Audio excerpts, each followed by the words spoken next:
الحمد للہ رب العالمین والصلاة والسلام علی محمد وعلی آلہ واصحابہ اجمعین۔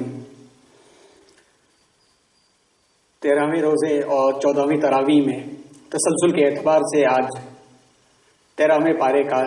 اور 14ویں پارے کا تذکرہ ہے۔ 13ویں پارے میں سورہ یوسف مکمل ہوتی ہے، جس کو گزشتہ روز مکمل کیا گیا تھا،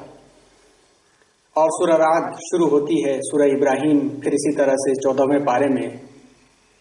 سورہ حجر اور سورہ نحل۔ یہ 4 سورتیں ان 2 پاروں کے اندر ہیں۔ مرکزی مضمون کے اعتبار سے یہ چاروں سورتیں تقریباً قریب کے مضامین رکھتی ہیں، اور یہ اس دور کی ہیں جب نبی کریم جناب محمد رسول اللہ صلی اللہ علیہ وسلم مکی دور میں دعوت دے رہے تھے۔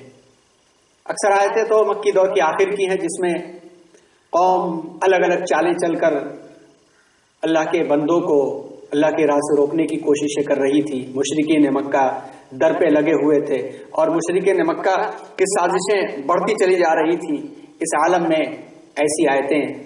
نازل ہوئیں، سورہ ہود، پھر سورہ رعد، اور اس طرح کی، جس کے بارے میں حضور اکرم صلی اللہ علیہ وسلم نے فرمایا تھا کہ شیبتنی الہود واخواتھا، کہ سورہ ہود اور اس طرح کی جو صورتیں نازل ہوئی ہیں انہوں نے مجھے بوڑھا کر دیا۔ سخت ترین اس کے اندر الفاظ استعمال کیے گئے ہیں نافرمان قوموں کے لیے، اور تنبیہ کی گئی ہے اور ڈرایا گیا ہے، اور یہ ڈر حضور اکرم صلی اللہ علیہ وسلم کو خود ہونے لگا تھا کہ قوم جس طرح کی حرکت کر رہی ہے، اگر اسی طرح سے کرتی رہی تو جیسے پچھلی قوموں پر عذاب آیا ہے، کہیں ایسا نہ ہو کہ ان کی مہلت ختم ہو جائے اور ان پر بھی عذاب نازل ہو جائے۔ یہی پس منظر کو رکھ کر کے توحید، رسالت اور آخرت کو سامنے رکھ کر کے ان چاروں صورتوں کا مطالعہ کریں۔ اس میں جگہ جگہ توحید کو ثابت کرنے کے لیے، اللہ کی عظمت کو اور اللہ کی وحدانیت کو ثابت کرنے کے لیے اللہ کی پیدا کردہ مخلوقات کا تذکرہ ہے، زمین و آسمان کا تذکرہ ہے، جانوروں کا، جانداروں کا تذکرہ ہے، اور اللہ نے جو نعمتیں دے رکھی اس کا تذکرہ ہے۔ وَإِن تَعُدُّوا نِعْمَتَ اللَّهِ لَا تُحْصُوهَا، کہ اللہ کی نعمتوں کو شمار کرتے چلے جاؤ گے تو شمار نہیں کر سکو گے۔ اس طرح کی نعمتوں کا تذکرہ، اور ساتھ میں اہل ایمان کو بھی نصیحت ہے۔ یعنی گویا اگر اس سورہ کا مطالعہ صحیح طریقے سے کرنا ہے تو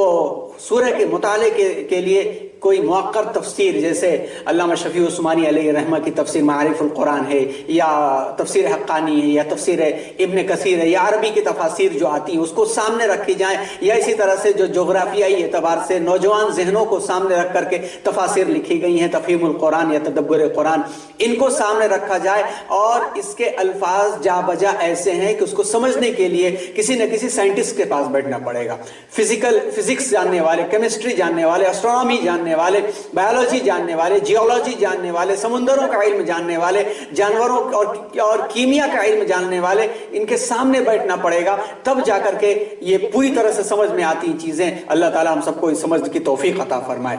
یہ سورہ رعد جب شروع ہوتی ہے تو اس میں ہی شروع میں اللہ تعالیٰ نے دوسری رکوع میں ایک بڑی حقیقت کی طرف ہمیں رہنمائی کی ہے، جس کو عمومی طور پر سنا جاتا اور پڑھا جاتا ہے، ان اللہ لا یغیر ما بقوم حتى یغیروا ما بانفسهم واذا اراد اللہ بقوم سوءا فلا مرد له وما لهم من دونه من وال۔ آیت نمبر 11 سورہ رعد، کہ جب کوئی قوم، خدا نے آج تک اس قوم کی حالت نہیں بدلی، نہ ہو جس قوم کو خود خیال اپنی حالت بدلنے کا، جب تک اپنی حالت بدلنے کے لیے کوئی قوم کوشش نہیں کرتی، اللہ تبارک و تعالیٰ اس قوم کی حالت نہیں بدلتے۔ تو اللہ کی طرف سے اگر وہ حالت بدلنے کی کوشش نہیں کرتی اور برائی کا فیصلہ ہو گیا تو کوئی پلٹنے والا نہیں ہے۔ یہی بات امت مسلمہ کے لیے بار بار کہی جاتی ہے کہ علم کے ذریعے سے اپنی جہالتوں کو دور کر لیا جائے، ورنہ حالت بدلنے والی نہیں ہے۔ اجتماعیت، دعائیں سب اپنی جگہ پر، ذکر اور اذکار سب اپنی جگہ پر، مگر حالت بدلنے کے لیے جو نسخہ کیمیا ہے وہ تعلیم ہے، وہ تعلیم ہے، وہ تعلیم ہے، اور ہر طبقے کی تعلیم۔ اس میں یہ نہیں کہ مرد بچے کی تعلیم ہو جائے اور عورت بچے کو وضو اور نماز اور سلائی کڑھائی سکھا کر کے شادی بیاہ کر دی جائے، سب کی تعلیم یکساں فرض کر دی گئی ہے، تب جا کر کے قوم کی حالت بدلتی ہے، کیونکہ ذہن اس سے بدلتا ہے، اور جب تک ذہن سازی نہیں ہوتی حالت بدلنے والی نہیں ہے۔ پھر اسی طرح سے مختلف آیتوں کے اندر اللہ تبارک و تعالیٰ نے زمین اور آسمان کا تذکرہ، اپنی نعمتوں کا تذکرہ کرتے ہوئے ارشاد فرمایا کہ آیت نمبر 28 میں الذین آمنوا وتطمئن قلوبهم بذکر اللہ، جو ایمان لائے اور اللہ کی یاد سے ان کے دل مطمئن ہو گئے، تو کہا گیا الا بذکر اللہ تطمئن القلوب، اللہ کے ہی ذکر سے اطمینان ملتا ہے۔